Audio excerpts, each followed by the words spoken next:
again, friends, and welcome back to my channel. My name's Amy, and I'm glad you decided to join me for this video. If you are new, welcome, welcome, welcome. I am so glad you found my channel.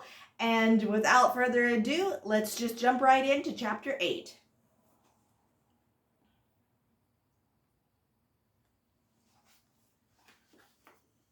Chapter 8.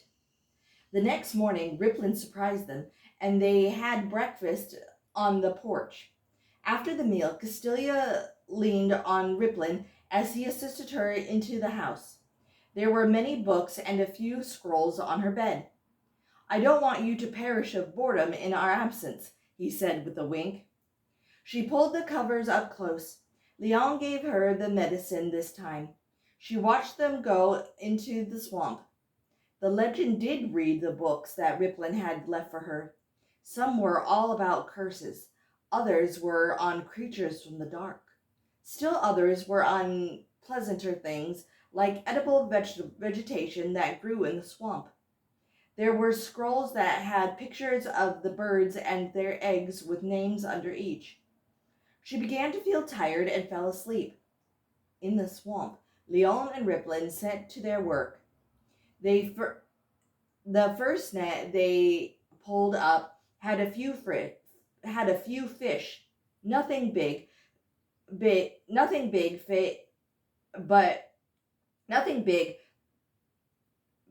fit easily, into the reed woven baskets that they wore on their backs. Ripplin instructed Leon to move the now empty net high on the bank to dry. It was now time to pull up the heavier net. Ripplin shouted, "Get over here, quickly! This net is loaded with fish!" As they hauled in the net, the fish were few but very, very big, 5 fat beauties to be exact. Ripplin suggested he'd carry 3, and Leon would carry 2. Their baskets were now full. They reset the last net. Leon heard a low chirping noise. It didn't sound like anything.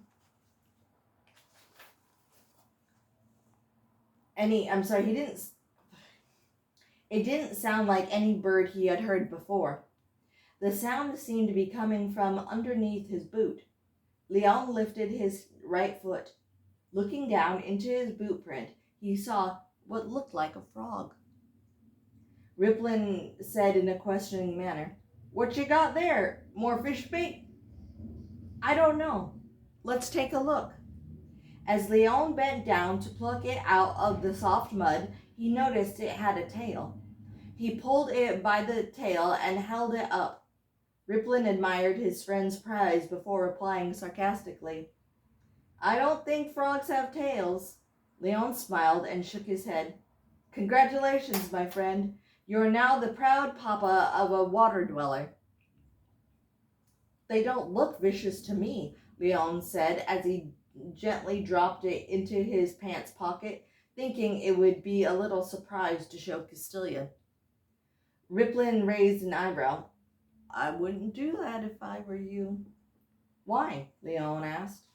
"Because here comes Mama," Ripplin said, as he pointed to a large water dweller now coming towards them. They hesitated for a moment, looked at each other, and ran back to Ripplin's house. It was nearly dark when the two came in sight of Ripplin's residence. As they climbed up the steps, Leon could see Castilia was asleep on a chair. He approached her softly. Leon put a hand on her to wake her gently. Castilia opened her eyes. "You're back. Did you have a good time?" He smiled at her warmly. "Yes, and I have a surprise for you." Leon helped Castilia by letting her lean on him as they came into the house, followed by Ripplin. The 3 friends ate fish, bread, vegetables, and soup. After the meal was over, the 3 sat back and relaxed. Ripplin told the 2 he would be out to take care of their horses, that like he had done the other 2 nights. Once the door was shut, Leon spoke. Hold out your hands and close your eyes." Castilia held out her hands. Leon gave her a sly expression. Not until you close my eyes, my dear legend. She returned the sly smile and did close her eyes slowly. Leon then placed the baby water dweller in her hands. All right, open, he instructed. She opened her eyes and sighed a little. A water dweller. He looked at her with disappointment written on his face. How did you know what it was? Castilia cupped her hands around the baby water dweller. Legends are taught about all 4 territories and all of the lands. Hey, but look on the bright side. I've never actually seen one in real life before, only in pictures. Leon smiled. Good. So, do you like your surprise? She nodded. Just then, Ripplin came back in. He shook his head when he saw the baby reptile. You know, Leon, if you ever get a chance to come back, I am working on a water dweller trap so we can eat one someday. They are good eating, but they are clever and smart things to catch. Really? I've never eaten one before, Leon says, as he turned back to the water dweller. Excuse me. Castilia then held the baby playfully out of reach of the 2 of them. How can you say that? Oh, you poor little thing. Fine then, Leon. You kill it and eat it then. She handed it back to Leon. Castilia glanced up at Ripplin, who glanced back at her. Wait now, I'm just going to release it back into the water, Leon said. Ripplin frowned and scratched the back of his neck before speaking. Yeah, about that. Afraid you can't. Leon looked up at him. Why not? Won't instincts lead it back to its mother? At this, both Ripplin and Castilia burst out chuckling. Once they calmed down, Ripplin explained to Leon, well, that's your job. Now that the creature thinks you're its mother, my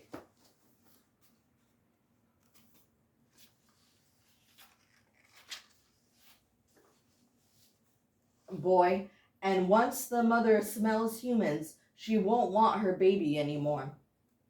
Leon now looked at the infant creature in his hands. Great, I can't eat him now. Well, I guess he'll be coming with us. Ripplin just smiled at him and tried not to laugh. Speaking of travel, you 2 should get some rest. I figured you'll be leaving tomorrow early. Am I right? The 2 traveling partners nodded at the same time. Well, I'll get your packs ready. See you in the morning. Ripplin then got up and left the room to tend to things and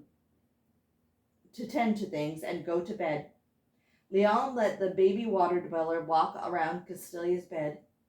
They watched together as the reptile creature investigated Castilia, but every time came back to Leon.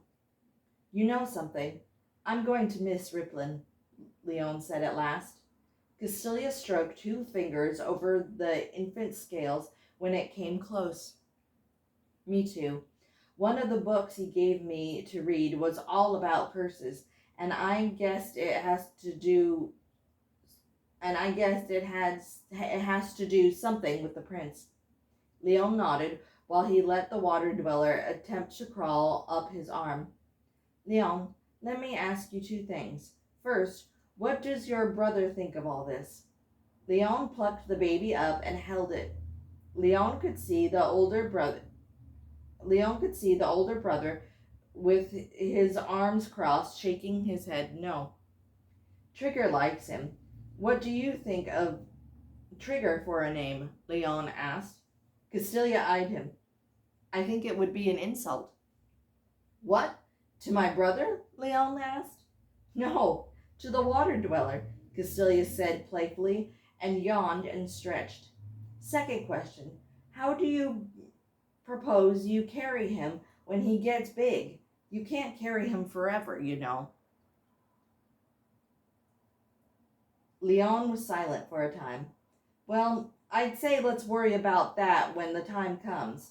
Besides, we have other things to worry about. Castilia nodded solemnly to herself.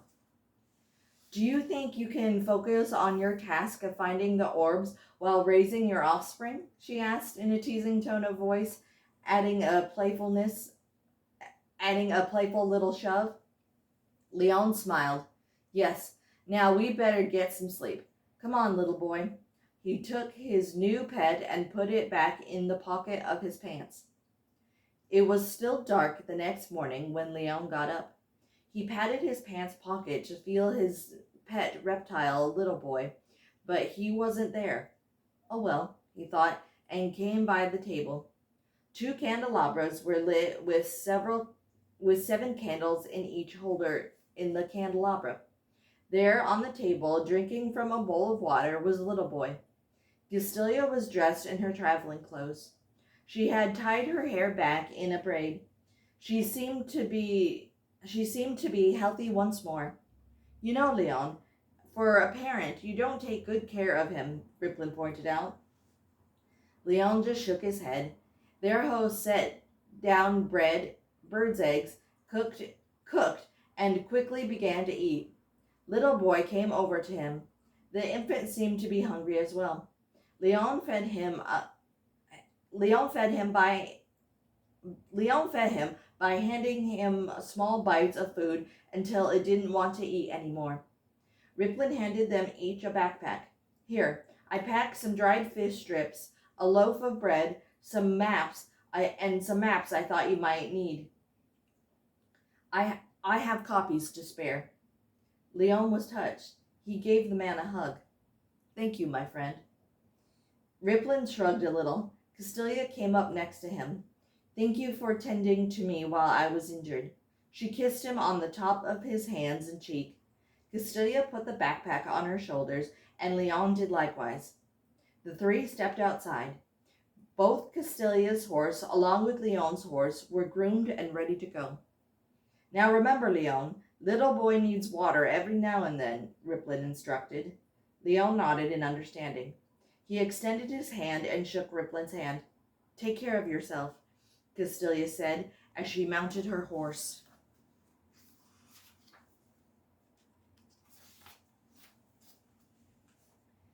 Ripplin didn't want to seem to part. He cleared his throat. I will be your guide until we get out of the swamp. From there, it's about a day's ride to the southern woods border. He took their horses' reins and led them out. When the sun came up, he stopped by a clearing. Here is where we part, my friends. Ripplin gave back the reins to his two companions.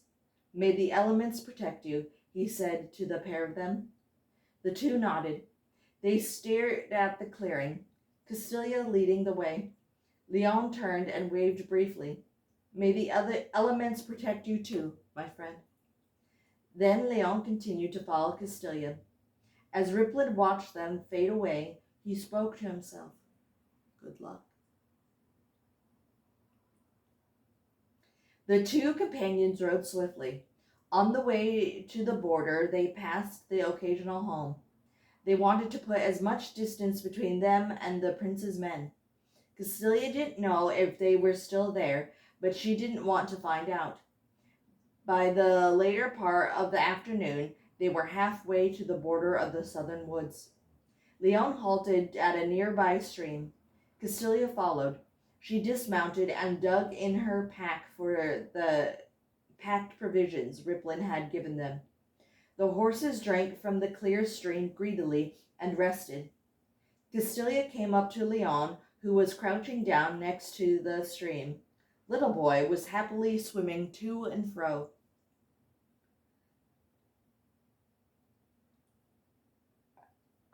Hey, I thought you might be hungry.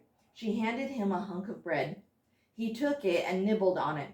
When the little water dweller saw that he was eating, he quickly got out and looked at Leon expectantly. Castilia smirked. Looks like he's hungry too. Leon nodded and fed the last of the hunk of bread he had to his pet. He then tore a strip from his shirt and dunked it in the water. Castilia watched silently. When Leon was satisfied, he took it out of the water and picked up Little Boy. He gently wrapped the infant's body in the cloth and put it back in his pocket. That way he will stay cooler for longer, Leon explained to his friend. Castilia nodded and stroked her horse's mane. Not long after, they were back on their animals and making their way to the border. Leon brushed some of his tannish golden hair from his face. Many hours later, they arrived at the toll booth just as the sun was going down. When the sun went down, the toll booth closed for the night. Castilia and Leon had no choice. They had to stay here until morning. There were other travelers who were in the same situation as they were. A father with his family was sitting by a campfire. A single woman was tending to her own small fire. Two men were around a fire, laughing and eating. The father with the family kept his eyes on the two men cautiously. "We better do like the others," Leon said, rubbing his backside a little. Castilia was getting off her horse.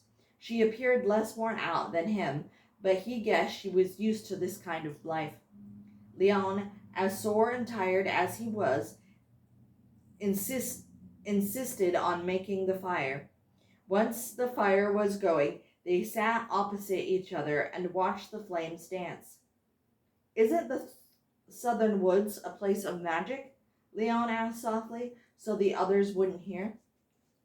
Castilia glanced up at him. "Yes, there are wizards, witches, and non-magical people alike," she spoke.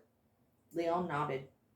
"My father had this customer who had a son 3 years older than I, but he always treated me like his younger brother.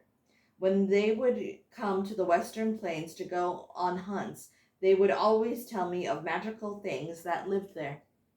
Castilia grinned. Firelight glittered in Leon's eyes in remembrance. "Have you ever been to the south?" Castilia inquired as she picked up Little Boy, who had crawled out of Leon's pocket. "A few times with my dad to visit his best customer," Leon replied. "I haven't been there since my 13th birthday. My family took me to see a wizard there. It was great fun." They were both silent for a moment. Leon broke the stillness by asking a question. "Castilia, where were you born?" His friend had a faraway look in her face. "Oh, I was..." She paused and got up and sat very close to Leon. "I was born in the sanctuary." Leon looked deep into her brown eyes. "You mean the sanctuary, where old legends live out their days, where the pure of heart can go if they need help?" Castilia nodded. "That's the one. Oh, I love it there." Leon took Little Boy back to his lap. Oh, never mind," Leon said and looked back at the fire. "What? Ask me," she encouraged. Leon looked at his friend. "Do you think I'll ever see the sanctuary?" "Yes, I think you will, my friend." Just then, Little Boy crawled out of Leon's lap and close by the horses that were laying down close by them. The horses made a noise to one another, then moved their noses to investigate this odd creature. Little Boy was equally curious. The animals didn't seem to mind this new arrival. The two horses again made nickering noises at one another, like they were having a conversation with one another. The baby reptile slowly began to gently nip at the horse's mane. Leon was about to get up to get his pet away, but Castilia held him back. "No, let them be. Animals sometimes are better teachers than us." True to her words, the horses only put up with so much and a soft warning call that they had enough, and let out a soft warning call that they had had enough. The water dweller had gotten frightened a little and crawled back to Leon. As the fire slowly got weaker and weaker, Leon and Castilia got some much needed rest. So that is the end of chapter 8. Thank you all so much for listening. If you are interested in reading this story along with me or wanting to read it on your own, it can be found on Amazon.com, BarnesandNoble.com, Apple iBooks, and lots of other places books are sold. I cannot wait to see everybody tomorrow for chapter 9. If you like this video, please give it a big like, subscribe so you can get all the see when I am posting new videos. Also share with friends and family. The more people that subscribe, the better, the more people can see it and enjoy it. Like I said, I cannot wait to continue on with this book. I am so enjoying reading it, and as I hope you all are.